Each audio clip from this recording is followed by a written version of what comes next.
यानंतरची बातमी आहे वडिलांच्या दादागिरीमुळे अडचणीत आलेल्या राज्याच्या गृहराज्यमंत्र्यांची। गृहराज्यमंत्री रणजित पाटील यांचे वडील विठ्ठल पाटील यांनी आपल्या विरोधकाच्या कॉलेजमध्ये जाऊन तिथल्या एका कर्मचाऱ्याच्या कानशिलात भडकावली। प्रकार असा झाला की हा संपूर्ण प्रकार कॅमेऱ्यामध्ये कैद झालेला आहे। त्यामुळे आता कायद्याचं उल्लंघन करणाऱ्या गृहराज्यमंत्र्यांच्या वडिलांवर कायदेशीर त्यांच्यावर कारवाई होणार की केवळ मंत्र्यांचे वडील म्हणून त्यांना कायदा माफ करणार हे आता पाहावं लागेल। तुम्ही फोन हिसकावू नका। तुम्ही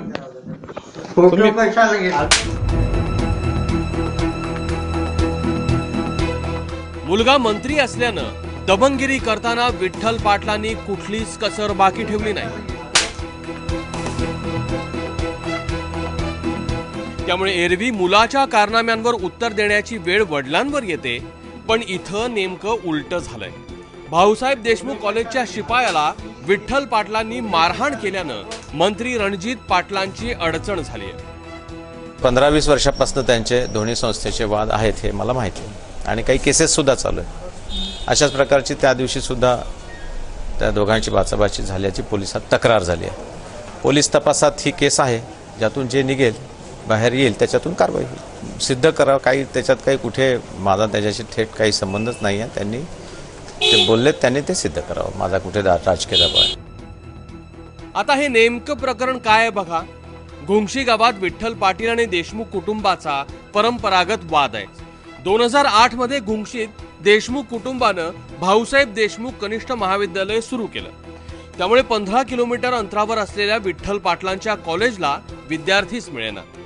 2010 साली भौतिक सुविधा नसल्याचा आरोप करत विठ्ठल पाटलांनी देशमुखांच्या कॉलेजची मान्यता रद्द करण्याची मागणी केली। 2013 साली शिक्षण विभागानं चौकशीनंतर भाऊसाहेब देशमुख कॉलेजची मान्यता रद्द केली। मात्र देशमुख कॉलेजनं त्याविरोधात दाद मागितली आणि पुन्हा मान्यता मिळाली। विठ्ठल पाटलांनी पुन्हा तक्रारी केल्या आणि 21 जूनला देशमुख कॉलेजची मान्यता पुन्हा रद्द झाली। त्यानंतरही देशमुख कॉलेजात प्रवेश प्रक्रिया सुरू असल्याचा आरोप करत विठ्ठल पाटलांनी काल गोंधळ घातला।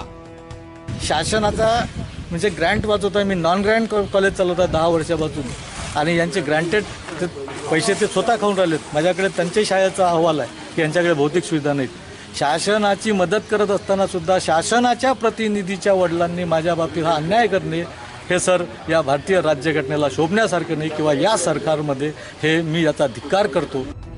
विठ्ठल पाटील यांचा अख्खा इतिहास भूगोल वादग्रस्त राहिलाय।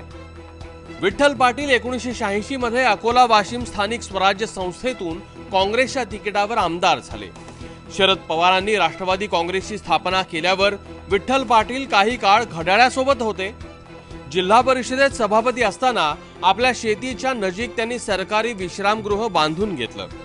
विठ्ठल पाटील यांच्याकडे 2 मतदान ओळखपत्र बाळगल्याचाही आरोप होता। महाबीजचे संचालक म्हणूनही त्यांची कारकीर्द चांगलीच वादग्रस्त राहिली। रणजित पाटील यांची आत्ताची ही जी समस्या आहे ही जशी त्यांच्या वडिलांशी जोडलेली आहे, त्याचप्रमाणे ह्या आधीचे अनेक वाद आरोप हे सुद्धा विठ्ठल पाटील यांच्यामुळेच आहेत। विठ्ठल पाटील हेच रणजित पाटलांच्या अनेक आरोपांचं मूळ आहे। विठ्ठल पाटील यांनी आपलं राजकारण घुंगशी गावात केलं, त्यांचं स्वतःचं गाव। मात्र तिथं त्यांनी ज्या पद्धतीचं राजकारण केलं त्यामुळे तिथं त्यांचे मोठ्या प्रमाणामध्ये विरोधक दुश्मन हे निर्माण झालेले आहे। आणि रणजित पाटील हे मंत्री झाल्यापासून ही सर्व मंडळी पाटील परिवाराचा पिच्छा पुरवत आहेत। आरटीआयच्या मार्फत, इतर कागदपत्रांच्या मार्फत ही सर्व त्यांची संपत्ती असो किंवा मग डबल आय कार्ड प्रकरण असो, अशा वेगवेगळ्या माहित्या गोळा करून समाजासमोर ठेवण्याचं काम करत आहेत। रणजित पाटील मंत्री झाल्यापासून वादाच्या भोवऱ्यात आहेत। निवडणूक प्रतिज्ञापत्रात संपत्तीची माहिती लपवणं, कागदपत्रांवरील नावाचा घोळ, पीए त्र्यंबक कासार यांची नियमबाह्य नियुक्ती, यामुळे ते चर्चेत राहिले। पण यावेळचं प्रकरण जरा जास्त गंभीर आहे। त्यामुळे मुख्यमंत्र्यांनी जरा अकोल्यात रणजित पाटील आणि कुटुंबाचं चाललंय तरी काय हे नीट बघायला हवं, इतकंच। उमेश अलोने आणि सरिता कौशिकसह ब्युरो रिपोर्ट, एबीपी माझा, नागपूर।